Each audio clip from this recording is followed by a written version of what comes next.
Hello everyone, एक और English का क्विज लेके आया हूँ मैं और 10 क्वेश्चन से अगले 4-5 मिनट में से करने वाले हैं। आपने भी कमेंट करना है कि आपका स्कोर क्या रहा, आउट ऑफ 10 कितने मार्क्स आपके इसमें आ रहे हैं। फर्स्ट क्वेश्चन है सिनोनिम बताना है रिब्यूक का। अब रिब्यूक का मतलब है किसी चीज को डांटना। सिनोनिम पूछा है तो डायरेक्ट मुझे दिख रहा है स्कूल, तो yes option B is the right answer. बाकी सिंपल वर्ड्स है, इसमें जहां डिफिकल्ट वर्ड आएगा मैं साथ में बताता चलो जाऊंगा ऑप्शन के हिसाब से भी। बट प्रेज करना, किसी चीज की तारीफ करना, एक्सेप्ट करना नॉर्मल वर्ड से आप आराम से देख सकते हैं। नेक्स्ट है इजी वाला लग रहा है वैसे ये जो क्विज है। सिनोनिम पूछा है एम्बिगुअस का। एम्बिगुअस होता है बेसिकली जो चीजें क्लियर नहीं होती, धुंधला आप बोल सकते हैं ना एक तरीके से। और सिनोनिम पूछना चाह रहा है, सिनोनिम क्या रहेगा? वेग। यस, वेग भी सेम ही होता है मीनिंग। और क्लियर तो उसका एंटोनिम्स होगा। एग्जैक्ट अगर बोलेंगे तो वो साफ साफ समझ आता है कि एग्जैक्ट किसी चीज के बारे में सेम चीज की बात कर रहे हैं, सर्टेन भी श्योर की बात कर रहे हैं। नेक्स्ट क्वेश्चन है चूज द करेक्ट एंटोनिम्स बताना है प्रिकेरियस का। अब प्रिकेरियस होता है बेसिकली एंटोनिम बताना है ना इसमें। अनसर्टेन के लिए शायद यूज करते हैं प्रिकेरियस, है ना। जैसे अनस्टेबल या अनसर्टेन बोल सकते हैं उसको। और एंटोनिम्स पूछा है तो सिक्योर लग रहा है मुझे यहाँ पे। Yes, option C is the right answer. Precarious, uncertain, unsecure, unstable आप जो कहना चाहे वो कह सकते हैं। और उसकी ऑपोजिट पूछना चाह रहा है तो सिक्योर हो जाएगा। रिस्की तो सेम सिनोनिम्स हो जाएगा, डेंजरस भी सिनोनिम्स हो जाएगा और अनस्टेबल भी सिनोनिम्स हो जाएगा। नेक्स्ट क्वेश्चन है एंटोनिम्स पूछा है ऑब्सोलेट। देखिए ऑब्सोलेट होता है जो चीज पहले यूज होती थी अब नहीं होती, ठीक है, आउटडेटेड होगा। ओ सॉरी, उसका ऑपोजिट पूछा था ना, बस इसलिए मैं गलती वो समझने में लग गया। अदरवाइज तो आंसर दिख रहा है साफ साफ, मॉडर्न होगा, ठीक है। ऑपोजिट पूछा है क्योंकि मैंने सिनोनिम्स पढ़ लिया। यहाँ पे आपको पता है ऑब्सोलेट का मीनिंग होता है जो चीज आउटडेटेड होती है। जैसे नोकिया का फोन होता है, नोकिया का फोन अब यूज नहीं करते, पहले बहुत यूज होता था, तो वो आपके पास है। एंटोनिम्स तो मॉडर्न हो जाएगा। ओल्ड फैशन क्या है, इसका एक तरीके से सिनोनिम्स हो जाएगा। यूजलेस कह सकते हैं synonym, but not exactly. Outdated एक सिनोनिम्स हो जाएगा। तो वो दिख रहा था साफ साफ, बस वो टिक गलत तरीके से हो गया। Otherwise this is right answer. A person who believes in God, easy वाला है। थीस्ट और एथीस्ट आपने सुना होगा। जो बिलीव करता है वो थीस्ट होता है, जो बिलीव नहीं करता वो एथीस्ट होता है। ऑप्शन ए जो बोल रहा है एथीस्ट। एथीस्ट मतलब जो बिलीव नहीं करते, थीस्ट जो बिलीव करते हैं। अब पेसिमिस्ट होते हैं जो पर्सन ना नेगेटिवली चीजों को देखते हैं ना, ऐसा समझ सकते हैं आप। एग्जैक्टली मैं अगर मीनिंग बोलूं पेसिमिस्ट का, तो जो हर एक चीज का वर्स्ट देखते हैं। जैसे फैमिली और अपने रिलेशंस में भी देखा होगा ना, बहुत से आप कोई काम स्टार्ट करते हैं तो पहले वो नेगेटिव इफेक्ट ज्यादा बता देते हैं कि इससे तो ये खराब हो जाएगा, वो खराब हो जाएगा। और जो एग्नोस्टिक वर्ड होता है, एग्नोस्टिक का मतलब है बेसिकली वो पर्सन जो एग्जिस्टेंस में बिलीव करता और नहीं करता, अनसर्टेन होता है। मतलब ऐसा बोल सकते हैं जो अनश्योर होता है। अनश्योर होता है किस चीज के लिए, या ये कह सकते हैं बिलीव नहीं करता, या इस तरह से कि एग्जिस्टेंस ऑफ द गॉड है कि नहीं है, ठीक है। क्वेश्चन करते हैं कि भाई आपको नहीं पता ना साइंटिफिकली या एथिकली मॉरली कि भाई वो गॉड में बिलीव, मतलब गॉड है कि नहीं है।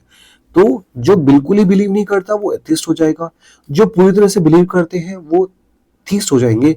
और एग्नोस्टिक जो आपके पास है वो बीच का मिडिल का वैल्यू मान सकते हैं, जो बेसिकली उसके एग्जिस्टेंस को पूरी तरह से ना नकार रहा है ना ही पूरी स्वीकार कर रहा है। नेक्स्ट क्वेश्चन है, यहां पूछा है आपसे स्पिल द बीन्स, इडियम से। इजी वाला है, स्पिल द बीन्स रिवील करना होता है सीक्रेट को। ऑप्शन बी लग रहा है, यस ऑप्शन बी है। और मैक्सिमम लोगों का सही है, 1400 लोगों ने आंसर किया इसको। और इजी वाला था, ज्यादा कुछ इसमें है नहीं। एक और इसमें आपके पास इडियम पूछ रहा है eight the drop of a hat. अब ये भी कंपेरेटिवली इजी है, साइड ही लग रहा है मुझे, पूरा पूरा क्विज इजी है। Eight the drop of a hat होता है किसी पर्टिकुलर व्यक्ति को बिना हेजिटेशन के करना, है ना। जैसे अगर आप ऐसा मान सकते हैं कि कोई फाइट होने वाली है और उसमें कोई मिडिल पर्सन आता है और वो अपना हैट को छोड़ देता है ऊपर से। जैसे ही हैट को ऊपर से नीचे फेंकता है तभी एकदम से वो फाइट शुरू हो जाती है। ऐसा कोई गेम भी होता था पुराने टाइम पे ना। तो एक्ट विदाउट हेजिटेशन, तुरंत किसी चीज को कर देना, at the drop of a hat. और नेक्स्ट क्वेश्चन देख रहे हैं यहाँ से, let me just make it very, इधर से a person who leaves their own country to settle permanently in another, ठीक है, जो अपनी कंट्री को छोड़ के दूसरी में सेटल होने के लिए हो जाता है। अब देखो दो वर्ड आते हैं, एक मैं इसको इमिग्रेंट लगा रहा हूँ, ये ऑप्शन बी राइट है। यहाँ एक वर्ड और आता है इमिग्रेंट, है ना, ई से जो होता है, EMIGRANT होता है शायद, EMIGRANT ना, हाँ ये लग रहा है मुझे, RANT होता है, ठीक है। तो इमिग्रेंट और इमिग्रेंट एक आई से स्टार्ट होता है, ई से स्टार्ट होता है, दोनों में ना डिफरेंस होता है। बेसिकली ऐसा मान लीजिए कोई कंट्री है, इस कंट्री से जब कोई पर्सन एग्जिट करता है तो उसको इमिग्रेंट यूज करते हैं। एग्जिट का ई आपने याद रखना है और इमिग्रेंट का आई याद रखना है। तो जब इसने एग्जिट किया तो वो इमिग्रेंट हुआ, और वो जब दूसरी कंट्री में चला गया तब वो क्या बन गया, आई वाला बन गया इमिग्रेंट। तो इन मतलब आना और ई वाला आपके पास एग्जिट वाला। आप ऐसे याद रख सकते हैं, एग्जिट किया कंट्री से गया तो इमिग्रेंट ई वाला, और किसी कंट्री न्यू कंट्री में आया तो वो बेसिकली आई वाला इमिग्रेंट। ठीक है, प्रोनाउंसिएशन ऑलमोस्ट सेम होती है अगर मैं कुछ गलत प्रोनाउंस नहीं कर रहा हूं तो। नेक्स्ट क्वेश्चन है, she is very good at solving, दिख रहा है साफ साफ, she is very good at solving mathematical problems, add होगा। हाँ, तो बेसिकली किसी पर्सन को अगर ये बोला जाए कि she is very good at solving the, मतलब गुड एट एक फिक्स प्रीपोजिशन है। बेसिकली बात ये थी कि गुड एट एक फिक्स है, और उसके अलावा आप गुड इन का भी एग्जांपल अगर चाहिए, she is in the room ऐसे बोल सकते हैं। Good, she is very good, मतलब अगर गुड ऑन तो नहीं बोल सकते, but she is, the book is on the table ऐसा करके अपना, यहाँ पे तो सिंपल सा एट दिख रहा है। नेक्स्ट है डिस्पाइट हार्ड ही फेल्ड, ठीक है, साफ साफ दिख रहा है डिस्पाइट वर्किंग हार्ड। अब डिस्पाइट क्या होता है, प्रीपोजिशन है। ठीक है, डिस्पाइट क्या है, यहाँ पे एक प्रीपोजिशन है, और प्रीपोजिशन के बाद क्या आना है, या तो नाउन आना चाहिए था या फिर नाउन की फॉर्मेट में जिरंड आता है ना। जिस नाउन में आईएनजी लगा होता है तो वो क्या होता है, जिरंड। तो वर्किंग एक अपने आप में जिरंड का काम करेगा।